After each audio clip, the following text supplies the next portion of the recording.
രാഗസാന്ദ്രമാണീ പ്രണയം ചില പച്ച പൂമഞ്ഞ തഴുകിത്തലോടുന്ന കാറ്റിന്റെ മുൻതരി പ്രണയം. എന്തോ നിർത്തൂ,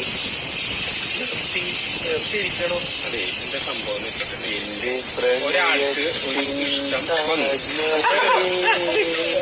ഒരാൾക്കൊരു ഇഷ്ടം വന്നു. നല്ല രസം പറ. ഒരാൾക്ക് ഒരു ഇഷ്ടം വന്നു. ആ ഇഷ്ടം മറ്റേ ആളോട്, ആരോടാണ് തോന്നിയത് ആ ആളോട് തുറന്നു പറഞ്ഞു. മനസ്സിലായോ? അല്ല, അപ്പോ വളരെ പ്രതീക്ഷകളോട് കൂടിയിട്ടാണ് തുറന്നു പറഞ്ഞത്. പക്ഷെ എതിർഭാഗത്തിന് അത് ചിലപ്പോ അംഗീകരിക്കാനായിട്ട് പറ്റിയിട്ടുണ്ടാവില്ല. അപ്പൊ നമ്മൾ എന്ത് ചെയ്യണം? ആ